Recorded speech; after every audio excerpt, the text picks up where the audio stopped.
But جو ڈرامے میں دکھایا جاتا ہے کہ بشریٰ کی ساس صبا جو ہے اس کو بالکل بھی اچھا نہیں لگتا کہ بشریٰ اپنے ان لاز کی طرف جا کر سٹے کرے۔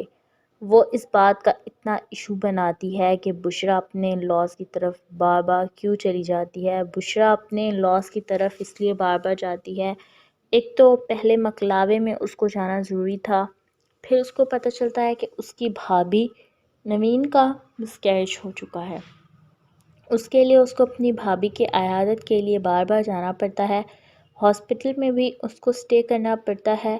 اپنی فیملی جب اس کی فیملی گھر آ جاتی ہے اس کو پھر اپنی بھابھی سے ملنے جانا ہوتا ہے۔ وہ اپنی بھابھی کی بہت اچھی دوست، بہت اچھی ہمدرد بھی ہے، لیکن اس کی ساس صبا کو بالکل بھی یہ چیزیں پسند نہیں آتی۔ اب صبا اس کا بہت بڑا ایشو بناتی ہے۔ فواد جب آفس سے گھر جاتا ہے تو اس کو کہتا ہے کہ تمہاری بیوی کو بالکل بھی تمہارا خیال نہیں ہے، تم مجھے بتاؤ تم نے کھانا کھایا، تم نے یہ کیا، تم نے وہ کیا۔ فواد صبا کی باتوں سے بہت اریٹیٹ ہوتا ہے لیکن اس کو بتاتا نہیں ہے۔ فواد صبا سے کہتا ہے کہ بشریٰ کل تک آ جائے گی، اس بات پہ بشریٰ کل آئے گی۔ صبا اتنا ایشو کریٹ کر لیتی ہے، کہتی ہے کہ میری دو ہی بہویں ہیں، میں ان کو نہیں سنبھال پا رہی، مجھے بتاؤ میں کہاں جاؤں۔ ڈرامہ سیریل بجو میں دکھایا جاتا ہے جواد اور دردانہ کے کیس میں بھی صبا بہت زیادہ انوالو کر رہی ہے۔ اس نے کس طرح سے جواد کو دردانہ کے لیے بدگمان کیا، احمد کو کڈنیپ کروایا، اس کو اپنی دوست کی طرف سٹے کرایا اور پھر اس کو کہا کہ یہ تو کڈنیپ ہو چکا تھا۔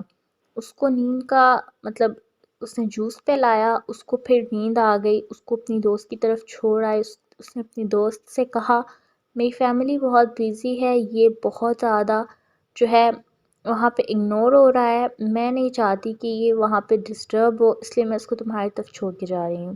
اب اس کی دوست جو ہے وہ خود اتنی سوشل وومین ہے، اس نے ایسا کیا، اپنی میٹ کو کہا کہ تم احمد کا خیال رکھنا، احمد سوتا ہی رہ گیا، نہ اسے کچھ کھایا نہ اس کو کسی نے اٹھایا۔ ڈرامے میں دکھایا جاتا ہے کہ پھر صبا جو ہے وہ احمد کو گھر لے کر جاتی ہے، احمد کو دیکھ کر دردانہ بہت زیادہ سینٹی ہو جاتی ہے۔ وہاں پر بھی جو بجو ہے وہ دردانہ کو بہت باتیں سناتی ہے، اس کو کہتی ہے کہ تم سے ایک بچہ تو سنبھالا نہیں گیا، تم اتنی بڑی بڑی باتیں کرتی ہو، تم جا کر پہلے اپنے آپ کو سیٹ کرو، اس کے بعد جا کر بچے کو سنبھالنا یہ ہو۔ دردانہ جو ہے بشریٰ کو دیکھ کر بہت زیادہ ایموشنل ہو جاتی ہے، پھر وہ اپنے روم میں جاتی ہے اور بچوں کی باتوں کو یاد کر کر کے روتی ہے۔ ڈرامے میں دکھایا جاتا ہے کہ نوین جو ہے اس کا مسکیریج ہو چکا ہے، وہ اب سارا کا سارا الزام بجو پر لگا دیتی ہے۔ سہیل نوین کے مسکیریج پر بہت زیادہ سینٹی ہو جاتا ہے، وہ گھر جاتا ہے اور جا کر بجو کو بہت باتیں سناتا ہے۔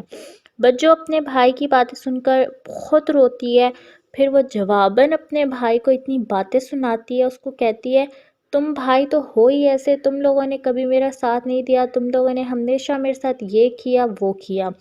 اب بجو جو ہے وہاں پر چیخنے چلانے لگ جاتی ہے اور روہیل اور سہیل دونوں کو ہی بہت افسوس ہوتا ہے کہ ہماری بہن کا یہ حال ہے۔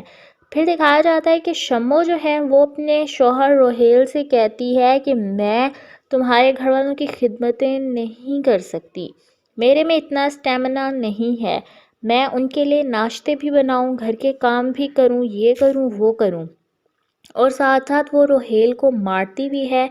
روہیل کہتا ہے کہ میں بیوی نہیں، میں تو باکسر بیاہ کر لایا ہوں، مجھے اب سمجھ نہیں آ رہی کہ میں اس سے جان کیسے چھڑاؤں۔ منی خالہ کو پتہ چل چکا ہے کہ روہیل نے جو ان کو دکان کے لیے پیسے دیے تھے وہ روہیل کھا چکا ہے اور دکان کا بیانہ وغیرہ بھی نہیں دیا، اس نے مجھے چونا لگایا ہے۔ اب روہیل کی جو ساس ہے وہ تو روہیل کو کہیں کا بھی نہیں چھوڑے گی، کیونکہ یہ ساری باتیں روہیل اور منی کے درمیان میں ہیں، ان سب کے بارے میں تو شمو کو بھی نہیں پتہ۔ لیکن جو قدسیہ ہے وہ اس کو پھر منی کو کہتی ہے کہ تم اس کو مارو، میں تمہاری ویڈیو بناؤں گی، ہم سوشل میڈیا کے ذریعے اس کو بدنام کریں گے۔ ڈرامے میں دکھایا جاتا ہے کہ منی جو ہے وہ پھر اپنا سارا فرسٹریٹ روہیل پر نکالتی ہے، قدسیہ اس چیز کا ریکارڈ بناتی ہے، ریکارڈ بنتے ہی دونوں جو ہیں روہیل کو بلیک میل کرنے شروع ہو جاتی ہیں۔ روہیل سے کہتی ہیں کہ اگر تم نے اتنے ٹائم میں ہمیں پیسے واپس نہ کیے، ہم سوشل میڈیا پہ اس ویڈیو کو وائرل کر دیں گے، تم 2 کوڑی کے نہیں رہ جاؤ گے۔ روہیل کو اب یہ بھی فکر ہے کہ اگر بھائی کو اور بھابھی کو گھر والوں کو پتہ چلا تو میری کتنی زیادہ انسلٹ ہو جائے۔